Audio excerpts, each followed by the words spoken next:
नमस्कार। तो क्लास 11 का फिजिक्स चल रहा है और इसका एक पार्ट हम लेकर आए हैं आज। जैसा कि पिछले वीडियो में आप लोगों ने पढ़ा है मापन की प्रणालियाँ कि मापन की कितनी प्रणालियाँ होती हैं, उसमें आपको व्याख्या बताया गया होगा बढ़िया से। यदि वो आपने वीडियो नहीं देखा है तो चैनल के डिस्क्रिप्शन वीडियो के डिस्क्रिप्शन बॉक्स में उसका लिंक होगा, वहाँ से जाकर आप देख सकते हैं। और यदि आप चैनल पर नए हैं तो सब्सक्राइब कर दीजिए, क्योंकि बहुत ही बेहतरीन क्लासेस चल रही है हमारे चैनल पर यूपी बोर्ड से संबंधित। तो चलिए बिना किसी समय गंवाए वीडियो को हम लोग शुरू करते हैं। आज हम लोग इस वीडियो में पढ़ने वाले हैं क्लास 11 का जो पहला चैप्टर है मापन, मात्रक और भौतिक राशियाँ। उसमें पढ़ेंगे हम लोग मानक मीटर, मानक किलोग्राम और मानक सेकंड के बारे में। देखिए मानक मात्रक क्या होते हैं, आप लोग को हम बताए थे कि जो मात्रक होते हैं, मात्रक का परिभाषा भी आपको बताया गया होगा। मात्रक का जो भी चीज़ है इसको समझाए होंगे कि मात्रक की जो होते हैं एक प्रकार के मानक होते हैं। मानक का मतलब कि ये माने गए होते हैं अपने से। जैसे प्राचीन समय से ही कोई ना कोई पैमाना था, वस्तुओं का आदान प्रदान इन्हीं के आधार पर होता है। या जो भी चीज़, जो भी डाटा होता है, मात्रक जो नहीं होते तो डाटा का जो रख रखाव है, उसका वितरण की समस्या है बहुत ज़्यादा बढ़ जाती। ठीक है, तो मानक का शब्द का प्रयोग क्यों किया जा रहा है, क्योंकि मात्रक को माना गया है। ठीक है, और आज हम पढ़ेंगे कि कितने को 1 मीटर माना गया था, कितने को 1 किलोग्राम या कितने को 1 सेकंड माना जाता है। इस वीडियो में हम लोग पढ़ेंगे बहुत ही बेहतरीन तरीके से। चलिए हम लोग वीडियो को शुरू करते हैं। तो पहला हेडिंग जो है मानक मीटर, आप देख रहे हैं। मानक मीटर किसे कहते हैं, देखिए तो मानक मीटर जो होता है, क्रिप्टन एक तत्व होता है जिसे आप जानते होंगे, क्रिप्टन 86। क्रिप्टन 86 एक ऐसा तत्व होता है जो लगातार प्रकाश की किरणों को उत्सर्जित कराता है। यानी क्रिप्टन से लगातार प्रकाश की किरणें उत्सर्जित होती है, ध्यान दीजिए। तो चलिए भाई हम लोग क्रिप्टन से प्रकाश की किरण को निकाल दिए, ध्यान दीजिएगा, बहुत ही स्टेप वाइज स्टेप इसको समझिएगा। क्रिप्टन से सदैव प्रकाश की किरणें उत्सर्जित होती है, हम एक प्रकाश की किरण यहाँ से निकाल दिए।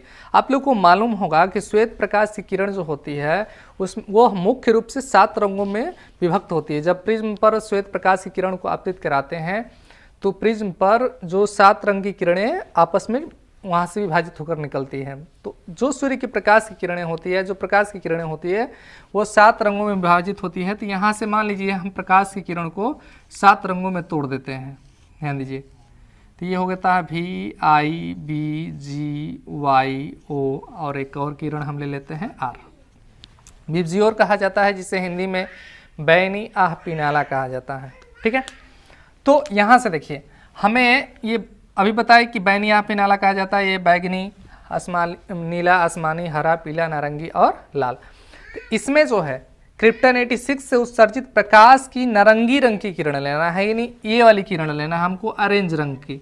तो इसमें जो नारंगी रंग की किरण है, आप लोग को बताए थे कि जो प्रकाश की किरणें हैं, जब 10 में आप लोगों ने पढ़ा होगा, प्रकाश की जो किरणें होती है वह विद्युत चुंबकीय तरंगों के रूप में चलती है। और जब आप लोग को मालूम होगा, उसमें तरंग पढ़े होंगे, 9th में तरंग पढ़े होंगे, तो उसमें मालूम होगा कि तरंग जब चलता है तो उसका तरंग दैर्ध्य होता, आयाम होता, आवृत्ति होता है। तो इसकी जो तरंग दैर्ध्य होती है, नारंगी रंग की किरण की जो तरंग दैर्ध्य होती है, उसी की तरंग दैर्ध्य का 16,50,763.73 गुना के बराबर होता है। परिभाषा ध्यान से देखिएगा, डायग्राम अच्छा से समझ में आ रहा होगा आप लोग को। देखिए एक मानक मीटर किसे कहते हैं, तो एक मानक मीटर शुद्ध क्रिप्टन 86 से उत्सर्जित प्रकाश की नारंगी रंग की किरण के तरंग दैर्ध्य का, ध्यान दीजिए हम लिख दे रहे हैं, प्रकाश की नारंगी रंग की किरण के तरंग दैर्ध्य का 16,50,763.73 गुना के बराबर होता है। आपको समझ में आया होगा, नहीं आया होगा तो फिर से इसको बैक करके और देख लीजिएगा। चलिए वीडियो लंबा ना हो इसलिए हम अगले टॉपिक पे चलते हैं। ये मानक किलोग्राम क्या होता है, तो मानक किलोग्राम जैसे आप लोग को मालूम होगा, किलोग्राम जो होता है द्रव्यमान का मात्रक होता है। तो किलोग्राम, मानक किलोग्राम कितना को माना गया, ये देखते हैं। आप लोग कार्बन का नाम सुने होंगे, ध्यान दीजिए। तो कार्बन 12 जो होता है, जैसे 12 क्या है तो इसका परमाणु क्रमांक है, आप लोग को मालूम है, इसीलिए लिखा जा रहा है। जैसे क्रिप्टन 86 लिखा गया, उसी प्रकार कार्बन जो 12 होता है। अब इसमें तो आपको समझाना नहीं है कि पदार्थ क्या होता है, पदार्थ को तोड़ते हैं अणु मिलता है, अणु को तोड़ते हैं तो परमाणु मिलता है, परमाणु मूल कणों में विभाजित होता है। मूल कण आपके इलेक्ट्रॉन, प्रोटॉन, न्यूट्रॉन होते हैं, positron, anti positron, Mason, anti Mason, neutrino, anti neutrino, ये तमाम प्रकार के मूल कण होते हैं। कुछ अस्थायी होते हैं, कुछ अस्थायी होते हैं। केमिस्ट्री में आप लोग को पढ़ने को मिलेगा 11 में। और यदि आप चाहते हैं कि केमिस्ट्री की क्लास चले तो आप कमेंट करके बताइएगा, केमिस्ट्री क्लास ज़रूर हम लोग चलवाएंगे। तो आइए देखते हैं हम लोग। तो कार्बन 12 में का 5.0188 गुणे 10⁻25, ध्यान दीजिए कार्बन 12 के 5.0188 गुणे 10⁻25 परमाणुओं के द्रव्यमान को 1 मानक किलोग्राम माना जाता है। कार्बन 12 के 5.0188 गुणे 10⁻25 परमाणुओं के द्रव्यमान को 1 मानक किलोग्राम कहा जाता है। चलिए आइए मानक सेकंड पर चलते हैं। मानक सेकंड पर चलने से पहले देखिए, सेकंड हम भले ही कह रहे हैं लेकिन आपको सेकंड लिखना है, क्योंकि सेकंड का मतलब द्वितीय होता है। कहने की आदत लगभग सबको सेकंड ही है, लेकिन याद रखिएगा हमेशा जो समय का मात्रक है उसको सेकंड बोला जाता है, सेकंड नहीं होता है। सेकंड का मतलब वो डिवीजन बन जाता है, सेकंड डिवीजन यानी दूसरा जिसे हम कहते हैं, लेकिन ये सेकंड है जो समय का मात्रक होता है। इसको याद रखिएगा आप लोग। देखिए मानक सेकंड, तो मानक सेकंड क्या होता है, इसको समझने से पहले हम लोग को समझना है सौर दिवस, कि सौर दिवस क्या होता है।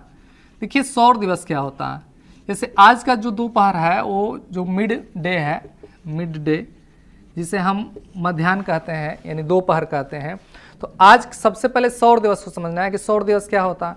तो आज के दोपहर, जैसे मान लो ये पहला दिन है और ये दूसरा दिन है, ठीक है, तो आज के दोपहर से लेकर और कल के दोपहर तक के बीच का ये जो समय होता है, इसी समय को हम बोलते हैं सौर दिवस।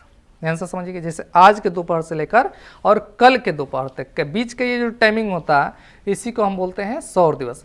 और पूरा एक वर्ष के जितना एक वर्ष में सौर दिवस हैं, सभी एक वर्ष के सौर दिवसों का जो मध्यमान होता है, जिसे औसत भी हम कहते हैं, उसी को हम बोलते हैं माध्य सौर दिवस। याद रखिएगा सौर दिवस किसे कहते हैं, तो एक दिन से और दूसरे दिन के बीच का जो दोपहर का समय होता है, यानी आज के दोपहर से लेकर प्रथम दिन के दोपहर से लेकर दूसरे दिन तक के दोपहर के बीच का टाइमिंग जो होता है, उसी को हम बोलते हैं सौर दिवस।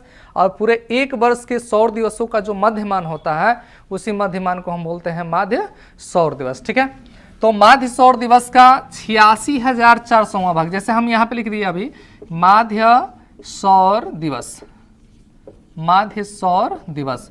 तो माध्य सौर दिवस का 86,400वें भाग को हम बोलते हैं एक मानक सेकंड। याद रखिएगा माध्य सौर दिवस के 86,400वें भाग को एक मानक सेकंड कहा जाता है। ठीक है, तो आज के इस वीडियो में इतना ही, मिलते हैं अगले वीडियो में, तब तक बने रहिए हमारे चैनल के साथ। सब्सक्राइब नहीं किया है तो चैनल को सब्सक्राइब कर लीजिए, वीडियो अच्छा लगा तो लाइक कीजिएगा, अधिक से अधिक शेयर कीजिएगा और कमेंट में ज़रूर अपनी समस्या कहिएगा। अगर जी कोई दिक्कत परेशानी हो तो मिलते हैं अगली वीडियो में। जय हिंद।